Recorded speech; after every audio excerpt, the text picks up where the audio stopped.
प्रीणयं भर्गो देवस्य धीमहि धियो यो नः प्रचोदयात्।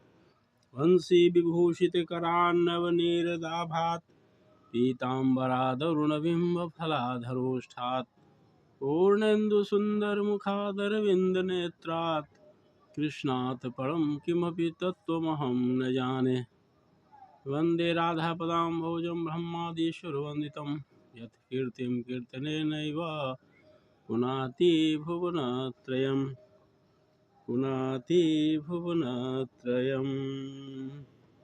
अच्युतं केशवं कृष्णदामोदरं रामनारायणं जानकीवल्लभम्। अच्युतं केशवं कृष्णदामोदरं रामनारायणं जानकीवल्लभम्। यूट्यूब के माध्यम से देश विदेश में भगवान की लीला श्रवण कर रहे हैं सभी भागवत प्रेमियों को राधे राधे। आइए हम लोग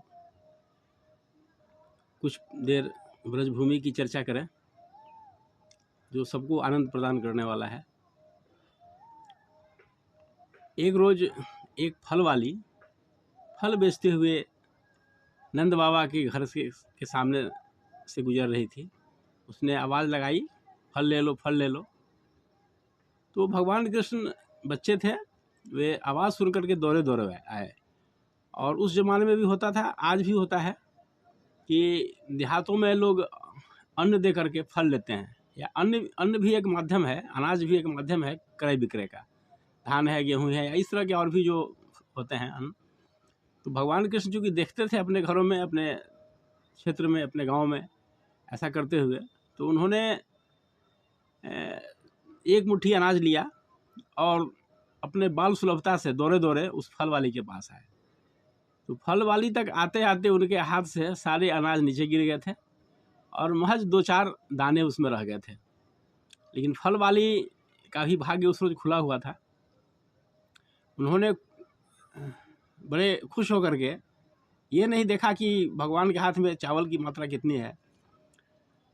वो जो भी 2-4 दाने थे उन्होंने फल वाली को दे दिया और फल की मांग की।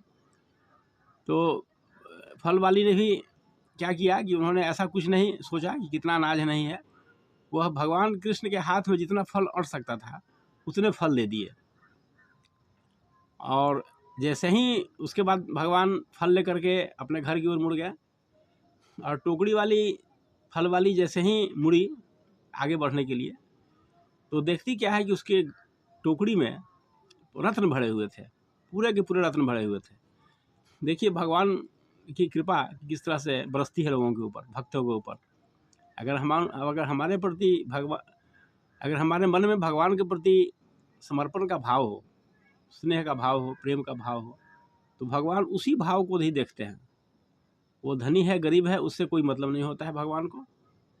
फल वाली की भावना देखिए कि उन्होंने 2-4 दाने के बदले ही भगवान को फल दे दिए, और भगवान ने भी इस चीज़ को समझा और उसकी टुकड़ी को रत्नों से भर दिए। तो ये होती है भगवान की बात। तो भगवत गीता में भी आया है कि पत्रम पुष्पम फलम तोयम यो में भक्त्या पृच्छति, भगवत गीता 9:26। तदहम भक्ति स्नामी प्रयतात्मना, कि जो व्यक्ति मुझे पत्र पुष्प फल जल से मेरी सेवा करता है, जो मुझे चढ़ाता है, तो मैं सगुण रूप में उपस्थित होकर के उसे स्वीकार करता हूँ। तदहम भक्ति उपहृत स्नामी प्रयतात्मना, मैं उसे सगुण रूप में उपस्थित होकर उसे स्वीकार करता हूँ। ये चीज़ है, भगवान भाव के भूखे होते हैं। ये नहीं देखना है कि आप भगवान को भोग क्या लगा रहे हैं। तो इन बातों से हमें शिक्षा लेनी चाहिए। और अपनी कमाई का एक अंश, परम पूज्य गुरुदेव भी कहते थे कि आप जो कुछ भी कमाते हैं, आपके पास 24 घंटा है, आपके पास भगवान ने जो भी क्षमता दिया है, बौद्धिक क्षमता दिया है, उसका एक अंश भगवान के कार्यों में लगाइए, तो दिन दूना रात चौगुना होगा। जो व्यक्ति समझते हैं कि सब कुछ मेरे ही लिए है, चाहे 1 रुपया हो या 1 करोड़ हो, तो यहाँ पर बहुत बड़ी भूल हो जाती है मनुष्य से। उसको वो समझता है कि हम मेहनत करके इतना कमाए हैं, लेकिन ऐसी बात नहीं है। अगर भगवान की कृपा न हो तो सारा मेहनत बेकार हो जाता है। यही तो 2 अंगुल का रहस्य था, जिसकी चर्चा हम लोगों ने पहले किया है। तो ये भाव अपने मन में हमेशा बैठाना चाहिए कि हमारे पास जो कुछ भी है भगवान का दिया है, इसलिए उसका एक अंश नियमित रूप से भगवत सेवा में जानी चाहिए।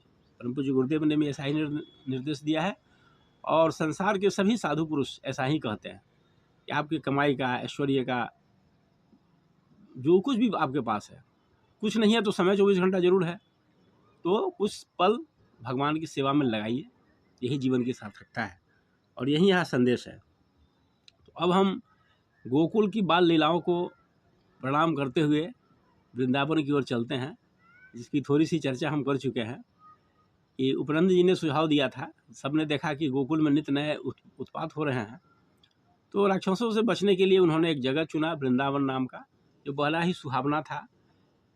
अनेक प्रकार के स्वादिष्ट फलों के वृक्ष वहाँ लगे हुए थे, गायों के चरने के लिए पर्याप्त चारागाह थे, हरी भरी घास, सुगंधित घास, हर तरह से वो सुरक्षित जगह थी वृंदावन।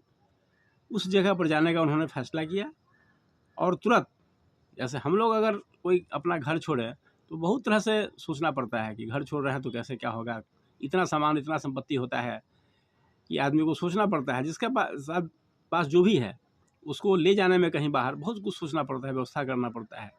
लेकिन देखिए गोकुल वासियों के, उनका तो एकमात्र धन श्री कृष्ण ही थे। तो उन्होंने जैसे ही कार्यक्रम बना वहाँ जाने का, तुरंत बैलगाड़ी पर जो कुछ था सामान लादे और चल दिए, पशुधन को साथ ले लिए और चल दिए। परम पूज्य गुरुदेव भी कहते हैं कि स्थान विशेष का मोह नहीं करना चाहिए। अगर कोई हमको कहे, हम लोगों को, कि तुम जिस शहर में हो, जिस गांव में हो, उसको छोड़ दो हमेशा के लिए और चलो दूसरी जगह, तो इतनी आसक्ति होती है कि हम लोग ऐसा कर नहीं सकते हैं, क्योंकि हम समझते हैं कि हमारा धन यही है। लेकिन गोकुलवासियों का एकमात्र धन भगवान श्री कृष्ण थे, और कृष्ण की सुरक्षा, कृष्ण की चाहत इतनी ज़्यादा थी उन लोगों को कि जहाँ कृष्ण है वहीं हम रहेंगे। इसलिए चटपट में सारा सामान बैलगाड़ी पर लादे और चल दिए। राम मतलब बलराम, कृष्ण, सभी गोप गोपियाँ, नंद बाबा, यशोदा, सारे गोप लोग, बच्चे लोग अपने हाथों में धनुष बाण ले लिए थे, सिंघी तुरही बजाते हुए सारे गोपियाँ सज धज कर सब चल रही थी। बड़ा सुंदर दृश्य था, और इस प्रकार से सब वृंदावन आए। अब आगे वृंदावन की कथा होगी, गोकुल से वृंदावन की ओर। आज इतना ही। ओम शांति शांति शांति।